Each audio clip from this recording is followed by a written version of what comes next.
안녕하세요. 저는 상명하입니다.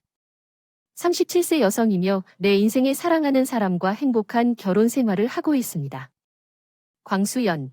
내 처가 상명하와 원준표가 어떻게 나와 나의 놀라운 부모님을 과소평가했는지, 그리고 우리가 어떻게 상황을 역전시켰는지에 대한 이야기를 들려드리겠습니다.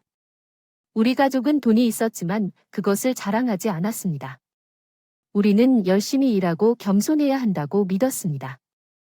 부모님은 나에게 돈에 의존해서는 안 되며 결단력과 좋은 자질을 갖는 것이 더 중요하다고. 수업은 광수연의 가족, 특히 그의 엄마 상명하를 대할 때 도움이 되었습니다. 상명하는 처음에 저를 나쁘게 대했고 항상 제 비용으로 나쁜 말을 했지만 제 가치가 돈에만 국한되지 않는다는 것을 알았기 때문에 저는 강하고 자신감을 유지했습니다. 저는 광수연을 많이 사랑하고 원했습니다. 내가 돈이 아무리 많아도 그의 사랑을 받을 자격이 있다는 것을 증명하기 위해 한 번은 상명하이 말에 압도될 광수연에게만 가두었어요. 일인지 얘기 좀 해야겠어요. 자기야, 다 괜찮아요. 그냥 기분이 나빠서요. 내 엄마가 나를 대하는 방식을 보면 내가 부자가 아니기 때문에 내가 충분하지 않다고 생각하는 것 같아. 내가 완전히 솔직하게 말하면 이 일이 일어나길 기다리고 있었는데 우리 엄마는 확실히 하려고 이상한 방법을 사용하고 있어 나는 올바른 여자친구를 찾았습니다. 그녀는 과잉 보호하고 있습니다. 그녀는 누구도 내 돈을 위해 나를 것을 원하지 않습니다. 그녀는 항상 우리와 같은 사회적 지위를 가진 사람을 찾도록 주장했지만 나를 믿으십시오. 나는 그런 것에 관심이 없습니다. 그녀는 나를 내가 누구인지가 아니라 내가 얼마나 많은 돈에서 왔는지, 사랑은 부가 아닌 이해에 관한 것이어야 한다는 점에 전적으로 동의합니다. 사랑은 우리 엄마가 완고하다는 것을 이해하는 것이어야 하지만 나는 그녀가 변할 것이라는 희망을 품고 있습니다. 걱정하지 마세요. 그녀는 당신에 대해 느끼고 생각하는 방식을 결코 바꾸지 않을 것이라고 말했습니다. 내 사랑 그녀가 어떻게 생각하든 당신을 사랑합니다. 나도 당신을 사랑합니다. 자기야, 당신은 내가 여기에 머무르는 유일한 이유입니다. 그녀를 대하는 것이 쉽지 않기를 바랍니다. 그녀는 내가 사랑이 돈에 관한 것이 아니라 진짜라는 것을 깨닫습니다. 나는 안도감과 약간의 슬픔이 섞인 느낌을 받았습니다. 광수연이 나의 좌절감을 이해하고 내 옆에 서 있다는 안도감을 느꼈습니다. 그의 흔들리지 않는 지지는 나에게 힘을 주었습니다. 어머니의 판단과 기대가 우리 관계에 계속 영향을 미칠 수 있습니다. 상명하는 나를 나쁘게 대했을 뿐만 아니라 에임즈가 광수연과 우리 집에서 결혼식을 계획하기 위해 만난 것을 알았을 때 우리 부모님을 업신여기기도 했습니다. 상명하와 원준표는 계속해서 우리 부모님에 대해 나쁜 말을 했습니다. 내 부모님이 어디서 왔는지에 대해 무례한 말을 하고 그들보다 나은 행동하여 나와 광수연을 화나게 했지만 상명하와 원준표가 내 부모님을 실망시키려고 해도 부모님은 잘 처리하셨습니다. 그들은 침착하고 강인하게 머물지 않았습니다. 상명하와 원준표의 말은 그들을 괴롭히며 그들은 냉정함을 유지하고 나쁜 행동을 하지 않았습니다. 상명하 그리고 원준표는 내 부모님이 그들보다 멀리 떨어져 있고 더 잘 행동한다고 생각했기 때문에 광수연의 부모님은 내 부모님을 더욱 좋아하지 않게 만들었고 그들은 내 부모님이 너무 자랑스럽고 생각했습니다. 결혼식에서 상명하 엄마 상명하와 대화를 시작하려고 했어요. 오, 상명하 사랑스러워 보여요. 고마워요. 상명하, 그렇군요. 딸이 정말 운이 좋은 것 아닌가요? 그녀가 사랑하는 남자와 결혼해서 정말 행복해요. 그녀에게는 물론 광수연 같은 부자와 결혼하는 것이 그녀에게는 정말 꿈이 이루어질 것입니다. 당신은 질투합니까? 질투합니까? 내가 왜 사람을 정의하지 않습니까? 그것은 내가 신경 쓰는 것이 아닙니다. 물론 당신이 돈이 않을 때 돈은 성격에 집중해야지. 그렇지, 상명하 몰래 질투했으면 좋겠어. 숨길 필요 없어. 인정해. 누구에게도 말하지 않을 거야. 질투할 이유가 없다고 약속해. 상명하에게 중요한 건 내 딸이 무례한 부모님을 반대하더라도 항상 옆에 있어줄 남자와 결혼하는 건 이제 자랑스러운 일이니까 신뢰하겠습니다. 다른 할 일도 있어서 상명하가 자신을 버리고 자신있게 걸어가는 것을 보고 충격과 부끄러움을 느꼈습니다. 할 말을 잃은 만남은 상명하에 대한 상명하의 분노를 더욱 심화시켰고 우리가 결혼한 후 그녀가 싫어하는 호진함의 어머니를 더욱 부추겼습니다. 저는 광수연에게 우리 가족의 재산에 대해 이야기하기로 결정했습니다.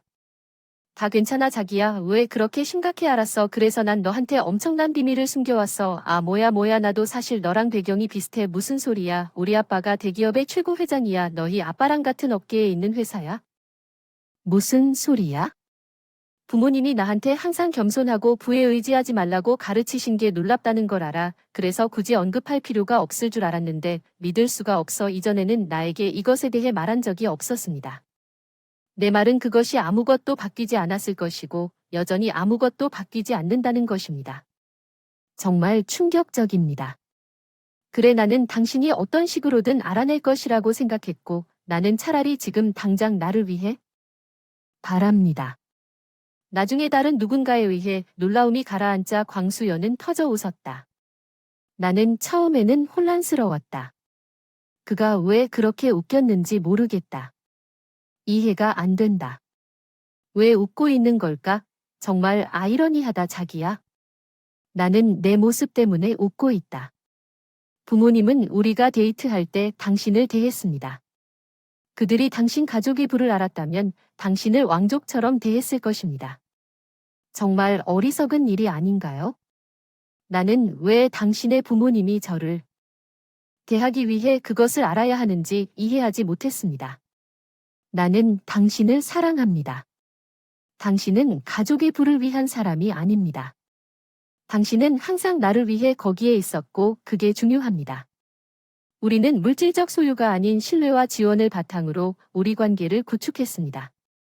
함께 웃으면서 우리를 더욱 가까워지게 했습니다. 우리는 돈보다 더 많은 것을 의미하는 서로의 사랑과 지원에 감사했습니다.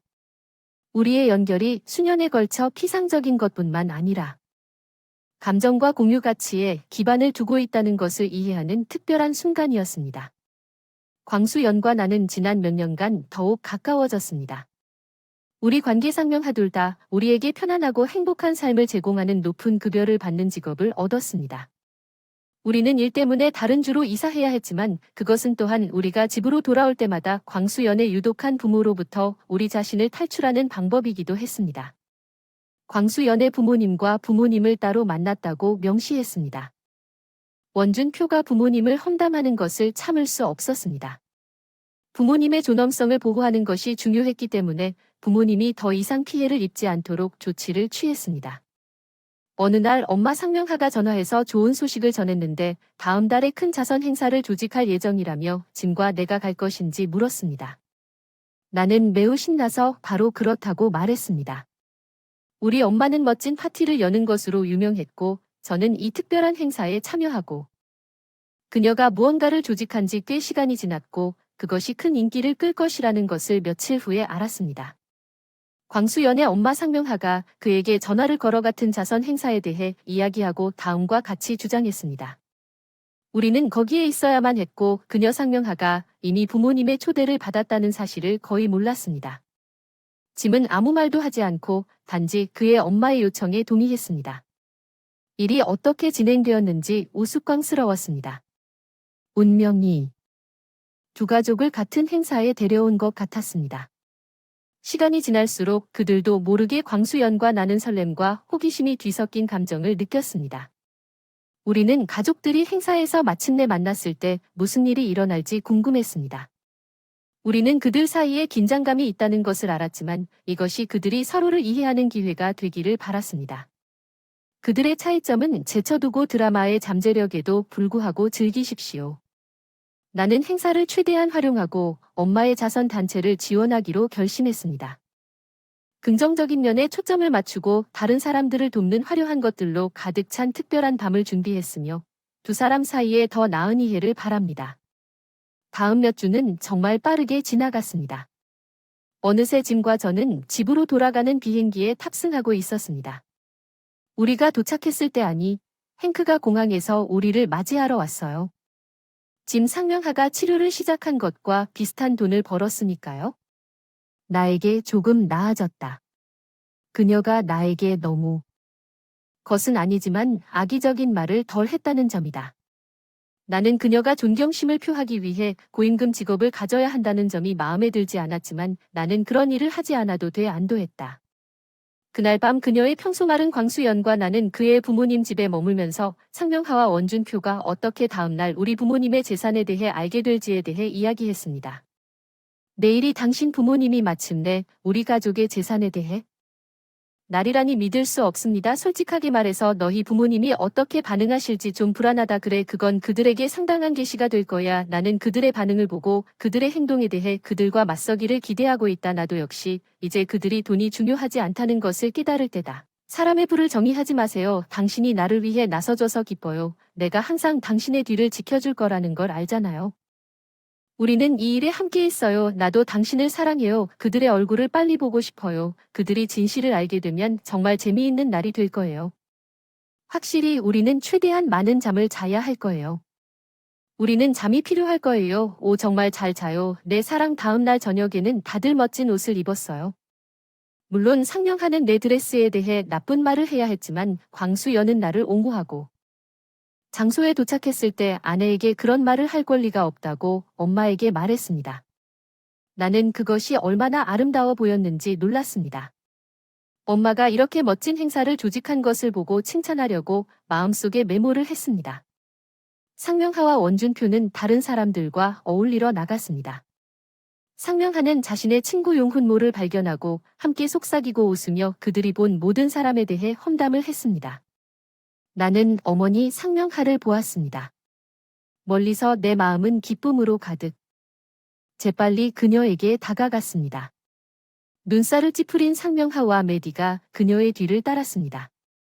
행사를 준비한 어머니의 노고에 대해 칭찬하고 싶었지만 무례하게 말하기도 전에 엄마가 왜 거기 계셨는지 물었어요. 여기서 뭐 하시는 거예요? 상명하, 이 행사는 부자들만을 위한 행사인데 저는 이 행사 조직팀의 일원이에요. 아, 그리고 정확히 당신이 하는 일이 뭔가요? 그게 중요한 게 아닌 것 같아요. 상명하, 제발 그만두세요. 면 충분해요. 일을 잘 안 하면 꼭 내 버스에 불평해서 널 해고시킬 거야. 상명하, 닥쳐. 무슨 문제야. 메디. 상명하는 파티 전체의 여주인이야. 아니, 그 여주인은 어때서 정신을 잃었나? 뭔가 상명하의 남편이 아주 높은 지위에 있어요. 그 사람이 행사를 주최하는 회사 회장의 부인이라는 걸 모르시나요? 당신은 방금 바보짓을 했네요. 저도 몰랐어요. 파티를 즐기세요. 상명하, 어쩔 수 없었어요. 하지만 말 한마디 없이 상명하의 충격을 목격하면서 압도적인 만족감을 느꼈다. 엄마는 나에게서 멀어지면서 승리감과 만족감을 느꼈고 엄마는 신이 나지 않을 수 없었다. 넌 상명하의 못된 말을 처리했지. 넌 정말 대단했어. 고마워. 이해야 하지만 그게 전부가 아니야. 난 다른 계획이 있어. 정말 무슨 뜻이야? 광수연의 부모님이 우리를 대하는 방식에 질려버렸기 때문에 너희 아버지와 내가 작은 계획을 생각해냈어. 너희 역대 가장 놀라운 방법으로 행크에게 자신을 소개하실 거야. 내 말은 돈을 조금 더 벌어도 왕족이 될 수 없다는 걸 그 사람들이 알아야 한다는 거야. 그렇지? 나는 내 작은 계획이 무엇인지 너무 궁금하다. 염두에 두고 기다려 보세요. 자기야. 우리는 성명을 발표하고 그들이 우리를 대했던 방식에 대해 그들에게 복수할 것입니다. 당신이 계획한 것이 두렵지만 동시에 당신 말이 옳습니다. 그 자리에 무슨 일이 일어날지 너무 기대된다. 엄마의 말을 들으면서 호기심이 생기고 다음에 무슨 일이 일어날지 보고 싶어진다. 나는 엄마의 본능을 믿었고 엄마가 뭔가 영리한 계획을 가지고 있다는 것을 알았다. 우리 자신을 옹호할 시간이었습니다. 부모님이 책임을 맡고 상명하와 행크에게 재산에 상관없이 모든 사람은 존경받을 자격이 있다는 것을 증명하는 모습을 상상하면서 자부심이 솟구쳤습니다. 행사는 계속되었고 우리가 어떻게 올 것인지에 대해 흥분을 느꼈습니다. 모임 또한 가장 관대하고 열심히 일하는 회사를 표창하는 시상식도 있었습니다. 놀랍게도 원준표의 회사는 수상의 최고 경쟁자였습니다. 이로 인해 그는 현종곽이 발표할 차례였을 때 아버지 현종곽이 결정 투표권을 갖고 있다는 사실을 깨닫지 못한 채 더욱 오만해졌습니다. 그는 상을 받고 모든 사람의 관심을 끄는 연설을 했습니다. 그는 선두 회사의 CEO와의 대화에 대해 이야기했고 성공하지 못한 다른 사람들에 대한 CEO의 무례한 태도를 현종곽은 다른 폴리를 대하는 사람을 지원할 수 없었습니다. 그는 준우승 회사가 상을 받을 것이라고 발표했고 군중은 환호와 함께 반응했고 위스퍼즈 오 라이즈는 충격을 받고 굴욕감을 느끼는 행크와 상명하에게로 향했습니다. 그들의 오만함이 드러났고 사람들은 그들의 행동에 대한 진실을 볼 수 있었습니다. 부와 지위가 다른 사람을 무례하게 대한 핑계가 되어서는 안 된다는 것이 분명했습니다. 행크와 앤은 당황스러워서 행사를 일찍 떠나기로. 그들은 자신들의 본성이 드러났다는 것을 알고 군중을 마주할 수 없었습니다. 그동안 짐과 저는 행사가 끝날 때까지 머물렀습니다. 상명하와 행크의 집으로 돌아오자마자 그들은 즉시 나에게 왜 부모님의 지위를 공개하지 않았는지 알려달라고 소리치기 시작했습니다. 타냐 감히 우리한테 그걸 숨기다니. 내 부모님의 신분이 왜 당신에게 중요한지 모르겠어. 물론 당신이 우리를 바보처럼 보이게 만든 것도 중요해. 난 그런 짓을 한 적 없어. 사고방식이 그랬을 뿐이야. 우리를 무색하게 하려고 한 것뿐이야. 당신이 얼마나 높은지 우리에게 보여주고 싶지 않니? 짐, 그녀는 시간 낭비라고 말했지. 그녀가 당신의 불쌍한 부모님을 얼마나 당황하게 했는지 보세요. 그것만으로도 충분해요. 엄마. 타냐는 잘못한 게 없어요. 가족의 부는 그녀의 성격을 바꾸지 않아요. 그리고 그것은 확실히 그녀에 대한 내가 느끼는 방식을 바꾸지 않습니다. 당신이 우리의 지위를 빼앗을 수 있다고. 당신이 나와 내 가족을 얕보는 것을 허용하지 않을 것입니다. 당신은 착각입니다. 우리는 당신에게서 아무것도 빼앗는데 관심이 없습니다. 엄마, 우리 당신이 그렇게 할 수 없다면 우리는 그 순간에 여기에 머물지 않을 것입니다. 광수연과 나는 그들의 무례함을 충분히 참았다고 결정하고 가방을 싸서 곧장 부모님 집으로 향했습니다. 우리의 가치가 물질적 지위에 기반하지 않은 사랑스럽고 존중받는 환경을 추구합니다. 우리가 부모님 집에 정착하면서 우리를 덮쳤습니다. 우리는 두 팔 벌려 환영받고 진정한 따뜻함을 받았습니다. 부모님은 결코 자신의 부를 우리에게 불리하게 사용하지 않았습니다. 그들은 우리에게 사랑과 수용을 쏟아부었습니다. 우리가 진정으로 집처럼 느꼈던 것은 그들의 존재였습니다. 궁극적으로 우리의 사랑은 상명하와 원준표가 만든 유해한 환경을 이겼습니다. 우리는 진정한 행복과 성취는 오히려 우리를 감사하고 고양시키는 사람들에 둘러싸여 있음을 깨달았습니다. 우리를 비하하고 얕보려는 사람들보다 우리는 부정적인 생각을, 우리가 항상 마땅히 받아야 할 사랑과 존경을 받아들이는 새로운 장을 시작했습니다. 그래서 거기에는 나의 놀라운 부모님이 어떻게 내 겸손한 시댁 식구들에게 상황을 뒤집었는지에 대한 이야기가 있습니다. 나는 그들의 지도와 내가 사소함을 극복하는 데 도움이 된 가치를 심어준 것에 대해 감사했습니다. 광수연과의 관계는 번영했고 우리는 다른 사람들의 판단과 속물근성에서 벗어나 함께 행복과 성공을 찾았습니다. 그것은 부나 지위에 관한 것이 아니라는 믿습니다.